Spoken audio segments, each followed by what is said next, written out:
ठाण्यातून एक महत्त्वाची अपडेट समोर येते। ठाणे महापालिका प्रभाग क्रमांक 4 मधील महायुतीचा पूर्ण पॅनल विजयी झालाय। भाजपच्या स्नेहा आमरे, मुकेश मोकाशी तर शिंदे सेनेच्या आशा शेर बहादूर सिंग आणि सिद्धार्थ पांडे विजयी झालेत। महायुतीचा पूर्ण पॅनल विजयी झालाय अशी माहिती रमेश आमरे यांनी दिली आहे। देशाचे पंतप्रधान नरेंद्र मोदीजी यांच्या नेतृत्वाखाली जे महाराष्ट्रभर आणि देशावर जे काम चाललंय, आमचे मुख्यमंत्री देवेंद्र फडणवीस साहेब यांच्या मार्गदर्शनात आम्ही ही निवडणूक ठाण्यामध्ये लढलेलो होतो। आमचे आमदार संजय केळकर असतील, निरंजन डावखरे साहेब असतील, संदीप लेले साहेब असतील, आमचे सर्व वरिष्ठ त्यांच्या मार्गदर्शनात, आमची माधवीताई असेल, आमचे रवींद्र चव्हाण साहेब असतील प्रदेशाध्यक्ष, यांच्या मार्गदर्शनात आम्ही ही निवडणूक लढलो आणि भरघोस मताने प्रभाग क्रमांक 4 मध्ये नाही तर ठाण्यामध्ये जल्लोष होणार आहे। हे तुम्ही थोड्याच वेळात तुम्हाला माहिती पडेल। ते लीड नंतर डिक्लेअर होईल। मला वाटतं 4000च्या वरती सर्व निवडून आलेले आहेत लीडिंगनी।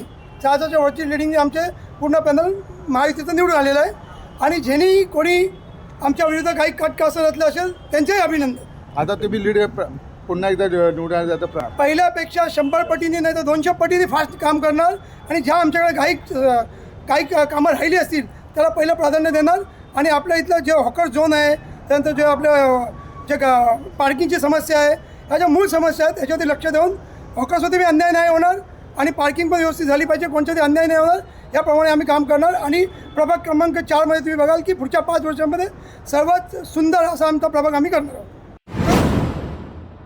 कल्याणमध्ये प्रभाग क्रमांक 22 मध्ये शिवसेना शिंदे गटाचे विकास म्हात्रे, त्यांची पत्नी कविता म्हात्रे या दोघेही निवडून आलेले आहेत। तसंच प्रभागात मनसेचे संदेश पाटील आणि त्यांची पत्नी रसिका पाटील हे दोघेही निवडून आलेत। शिवसेना शिंदे गट आणि मनसे कार्यकर्त्यांनी एकत्र जल्लोष केलाय। अमरावतीतून मोठी अपडेट आहे। अमरावतीत प्रभाग क्रमांक 8 मधील काँग्रेस पॅनलनं दणदणीत विजय मिळवलाय। या ऐतिहासिक विजयाबद्दल माजी मंत्री यशोमती ठाकूर यांनी सर्व विजयी उमेदवारांचं औक्षण करून मनपूर्वक अभिनंदन केलंय। जनतेने दाखवलेल्या विश्वासामुळे काँग्रेसची ताकद पुन्हा एकदा अधोरेखित झाले। हा विजय विकास, पारदर्शकता आणि लोकहिताच्या राजकारणाचा असल्याचं त्यांनी सांगितलंय।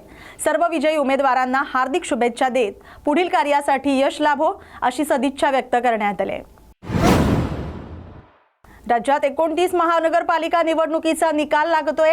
सोलापूर महानगरपालिकेत 102 जागांपैकी जवळपास 60 ते 70 भाजपचे नगरसेवक विजयाच्या उंबरठ्यावर आहेत।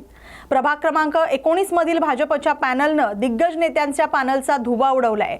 व्यंकटेश कोंडी या भाजप नगरसेवकानं प्रतिक्रिया देताना म्हटलंय की मी 3री पास आहे म्हणून विरोधकांनी मला खूप हिणवलं होतं, माझ्या शिक्षणाचा बाऊ करत माझ्यावर टीका केली होती। आता जिंकून आल्यानंतर 3री पास उमेदवारानं शिक्षित उमेदवाराला पाडलंय अशी प्रतिक्रिया त्यांनी दिली आहे। भारतीय जनता पार्टीचे प्रभाग 19 मध्ये मी पहिला कार्यकर्त्याचे अभिनंदन करतो। कार्यकर्त्यांनी जुमानी काम करून आम्हाला सगळ्या 4ही उमेदवाराला फायनल ते फायनल करून आम्हाला निवडून दिलात। या अद्वाड भागात गेल्या 30 वर्षापासून निलमनरमध्ये भाजपचा बालेकिल्ला आहे। या ठिकाणी कोणी आला कोणी गेला, किती लोक आलेत काही नाही, या ठिकाणी भारतीय जनता पक्षाचा बालेकिल्ला आहे। असलं मोठं सभागार नेत्याला चीट फाडून मी एक अंगठा बहादूर आलेला आहे तिथं। या ठिकाणी मी बोलू शकतो। एवढं बोलताना मीडियाला मी एक शब्द दिलेलं नव्हतं। एवढं काय बोललं, शिकलेला माणूस नाही काय नाही। अरे बाबा मी शिकलेलं नाही, गरिबांचे काम केलं शिकल्यासारखं। तू शिकून काय केलं?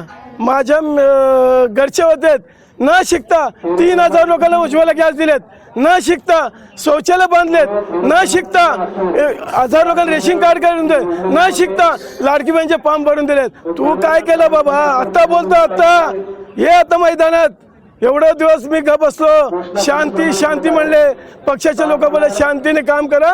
या ठिकाणी आमचे उमेदवार 4ही निवडून आले, फायनल ते फायनल निवडून आलेत। या ठिकाणी भारतीय जनता पक्षाच्या नागरिकांना, प्रभाग 19 मध्ये नागरिकांना सगळ्यांना माझ्या वतीने नमस्कार। त्यांच्या जीवावरच मी निवडून आले आणि त्यांच्या वतीने सगळ्यांच्या मी त्यांच्या ऋणी आहे। आमच्या कार्यकर्त्याचे ऋणी आहे, आमचे सुभाष बापू देशमुख, रोहिणी तडवळकर आणि आमचे लाडके उमेदवार हे सगळे मिळून आम्ही निवडून आलेले। या ठिकाणी मनुष्य भैया आणि रोहिणी तडवळकर, सुभाष बापू देशमुख यांच्या वतीने मुख्यमंत्री आमच्या पालकमंत्री बी आम्हाला सहकार्य केलेत। या मिळून मी बोलू। छत्रपती संभाजीनगरमध्ये प्रभाग क्रमांक 18 मधून हर्षदा शिरसाट मोठ्या मताधिक्यानं विजयी झाल्यात. पालकमंत्र्यांची मुलं असल्यामुळे आमच्या विरोधात अनेक आरोप करण्यात आलेत. आमच्यावर आरोप केले, मात्र आमच्यासोबत शिवसैनिक आहेत. शिवसैनिकांनी मनानं काम केलंय आणि हा विजय त्यांचा आहे. महापालिकेत गेल्यानंतर असं काम करायचं की पुढच्या 5 वर्षानंतर आम्हाला लोकांकडे जायची गरज नाही पडली पाहिजे, असं हर्षदा शिरसाट म्हणाल्यात. विजय झाला. आम्ही एक नाही तर चौघच्या चौघ चांगल्या लीडनी विजय झाला. कारण की असं बघायला गेलं तुम्ही महानगरपालिकेच्या निवडणुकीमध्ये जो मेन केंद्र होता सगळ्यांचा की 18 मध्ये आणि पालकमंत्री साहेबांचे दोन्ही मुलं उभा आहेत. 18 मध्ये येऊन काय काय बोलल्या गेलं आमच्या विरोधात, पण आज तुम्ही बघू शकता आम्ही 4च्या 4 सीट जिंकून आलोय आणि 29चे पण 3च्या 3 लागलेले आहेत. म्हणून आम्हाला आनंद डबल झालेला आहे की जे आम्ही बोललो होतो, ज्याच्यावरून टीका केली जात होती की त्याच्यामुळे युती तुटली, पण आज 30 सीट शिवसेनेची आहे हे आम्ही दाखवून दिलेलं आहे. पण तुमच्या विरोधात बरंच भाषण विरोधात केलं गेलं, सोबत असणाऱ्या पण आमच्यासोबत भाजपकडून सुद्धा गंभीर आरोप केले गेले. पण आमच्या सोबत सगळे शिवसैनिक आहे आणि ही सगळी ताकद शिवसेनेची आहे. हा एक आमचा चौघांचा विजय नाही, हा पूर्ण शिवसैनिकाचा ज्यांनी पूर्ण मनाने काम केले त्यांचा विजय. आज तुम्ही बघू शकता प्रत्येकाच्या डोळ्यात पाणी आहे, कारण की प्रत्येकाने जीव लावून मेहनत केली आणि त्याचा असर असा झाला की आता आम्ही चौघं महानगरपालिकेत सोबत चाललोय. बरं, आता सोबत महानगरपालिकेत चाललेत. महानगरपालिकेत जात असताना काय विचार आहे की काय स्वप्न आहेत की काय करायला हवं? नाही, आम्हाला असं काम करायचं की पुढच्या 5 वर्षांनी आम्हाला लोकांकडे जायची वेळच नाही आली पाहिजे. आणखी एक चर्चा आहे की आता पालकमंत्री आपल्या मुलीला किंवा मुलाला महापौर पण करू शकतात जर आरक्षण जर ते अजून आरक्षण निघालं नाहीये, त्याच्यावर मी अजून भाष्य पण करू शकत नाही. कारण की आरक्षण जे निघेल, जे काही पुढे घडामोडी होतील त्या हिशोबाने होईल सगळं. जेव्हा आरक्षण निघेल तेव्हा 4 1 2 आणि 4.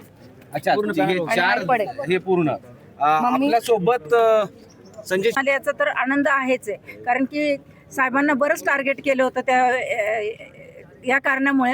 पण साहेब हे बघितलं नाही की मुलं वयाच्या कितव्या वर्षीपासून काम करतायत.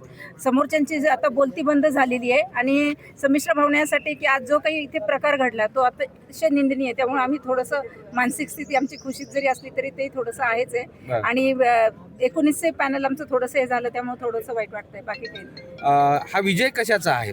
हा विजय खरं तर हा कार्यकर्त्यांचा आहे आणि त्यांनी घेतलेल्या मेहनतीचा आहे, प्रत्येक शिवसैनिकांचा विजय. कारण पदमपुरा हा शिवसेनेचा बालेकिल्ला मानला जातो. पहिली शाखा तिथनंच ओपन झालेली आहे, त्यामुळे हा शिवसेनेने गड राखला असं म्हणायला हरकत नाही. आता तोच प्रश्न तुम्हाला विचारतोय, महापौर पण होऊ शकतो घरी, अशी चर्चा सुरू झालेली आहे. नाही, चर्चा तर होतच असतात. ते पुढे बघूया, अजून काही आमच्या डोक्यात नाही. आता आजचा क्षण हा आता जे निकाल लागलाय त्याकडे आहे आमचं. Okay, thank you. अकोल्यातून एक महत्त्वाची अपडेट आहे. अकोला महापालिकेत भाजप एक हाती सत्तेच्या उंबरठ्यावर आहे.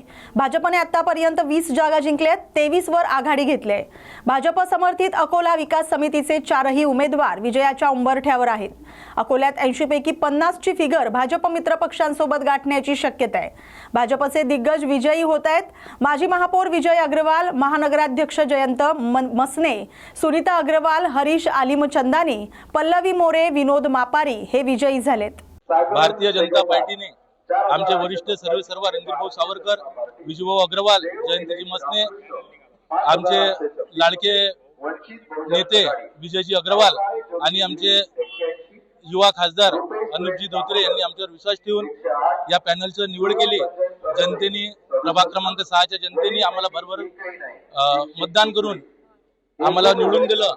आम्ही सर्वांगीण विकास करण्यासाठी श्री नरेंद्रजी मोदी राज्याचे लाडके देवाभाऊ यांच्या मार्फत शहराचा प्रभागाचा विकास करण्यासाठी कटिबद्ध राहू.